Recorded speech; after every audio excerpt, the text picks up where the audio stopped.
All right, Jake Peavy, you know better than anyone. It's not always about velocity, right? It's about timing, precision, and messing up the opponent's timing as well. I mean, his first year working here, I get dialed in when you do a pitch and breakdown. I mean, I sent you a text. You didn't respond to it. I said, great job. You didn't give me nothing back. Oh, I didn't see it. But no, I'm bad with the phone, man. I'm in when you're talking pitching. That. So I'm sitting there last night. We can run this at bat with Devers and Nestor Cortes. And I always feel like it's a teaching moment for kids at home. How to manipulate the rubber on the mound. How good of an athlete it takes to create balance like this. I mean, and deception. I mean, what is that? Core strength, Nestor Cortes. And there's a bunch of guys around the league. I mean, he had a little fun, mic'd up in the All-Star game. Look at him, setting the hot foot down for Ohtani. We're going to get into it's unbelievable. But the ability to use the rubber to his advantage, Johnny Cueto, to create a balance point and hold it. It looks like he can hold it and do anything he wants. I want you to take I think at home through why you manipulate the mound. Were you a big, dig it? Spencer Strider looks like he's doing a ballet dance. His legs are so jacked. He spins. Look at that. I mean, he's got complete control. Well, his lower half. Balance is everything. Look at that. And look at just the whole makeup. You think he works out? And then you the other night against Seattle. Yeah, this was a huge start. So take me through. So we all know this. Hitting is timing, right?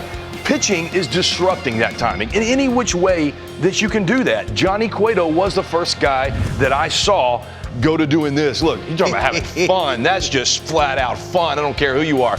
But again, it starts with balance. My God, at the quads. Pause that right there if you want. Balance, and this is, right, you can run it to where he lands, because we talk about all of this stuff getting there, and it doesn't matter what you do before this moment right here. Stop.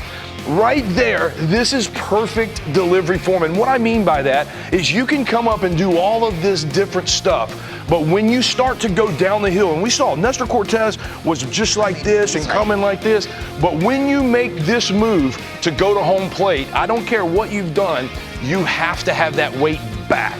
And Pedro Martinez taught me this late in my career. He goes, Jake, it's like when you go down that hill, I want you to pretend that you're stepping on a soft pond that you can't break the ice. You got to land. And look how powerful Spencer Strider is in this moment, but he still hasn't transferred his weight.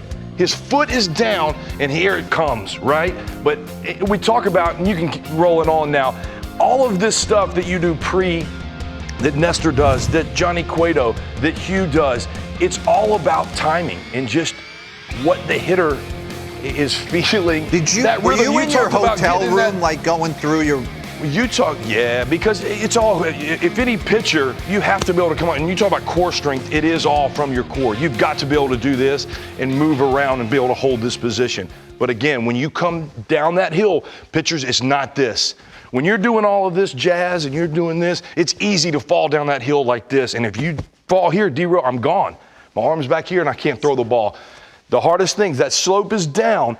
To do all of this and to move and to shimmy, but when you start going to home plate, you better not have this top half going. It better be the bottom half, then the top half, right? And I think that's the most amazing thing about these guys is they have so much fun but they're never out of position. Yeah. You would think, Nestor's going to throw some bad pitches here. Core strength and the ability to practice that stuff. And look, I could never do this, and it wasn't my thing. But the quick pitching and messing up the timing, you talked about it. We got this love song, and we got timing in our head. Yeah. I'm trying to do anything I can do to get you off that timing, right? And so that's what it comes down to. All right, so you coach the kids at home. That's right. Try to. I do as well. And try and get them to understand that the rubber's not there just because they just slapped it down. That's right. It's where you stand.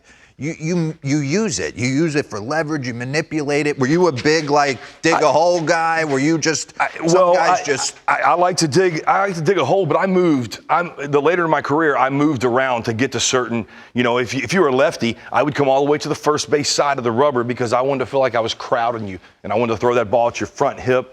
You know, and the righty, I would come all the way to your side because I wanted to throw that breaking ball behind you. You got to use the rubber to your advantage. Again, when these guys evolve and you get older and your body can do certain things, but again, play on the rubber, play with grips, but it comes down to this position here, and you better be able to hold that position right there. In any which way, not like that, but if you come here, all of these guys, watch them have fun, but watch when they start to deliver the pitch. You cannot deliver a pitch unless you are back and this foot gets down. It's just like hitting, D-Row. I was just going to say, it's so similar. Forward. You can't be out front. Pitching, you cannot move forward and throw the ball. You're late. Your arm's not going to have time to catch up. So the biggest thing when you watch Nestor and you watch Yu Darvish and anybody messing with timing, you want to see them be the best version of themselves, and why they're the best athletes in the world. It's because they can do all this and Nestor can do this, but when he goes to home plate, he falls right into the position that he needs to be in to make Devers take swings like he took last night. You imagine pitching with Spencer Strider's quads? What a joke. I couldn't. I watched these pitchers today and the stuff that they have, and I go, man, if you gave me that, I don't know if I'd have lost, you know. Spencer Strider and just, you know. But you would have attacked it differently. You know, I don't know. I love Spencer Strider's chasing velocity a little bit differently. Oh, look, I mean, I say all this and I stress that point because every pitcher in America, especially when we get out of the stretch, D-Row, when you get out of the stretch and you got a runner on first and you make that move, the first move you want to make is this. And if you're not conscious of that, you're going to make that move and you're done from your first move. Guy on throw, I'm thinking about this guy and Arenado's at the plate. Got to be quick, and you make this move, and now my arm doesn't have time to get there, and that ball sails. You know, it's got to be this move here. Boom. You know, yeah, and that is the most important move.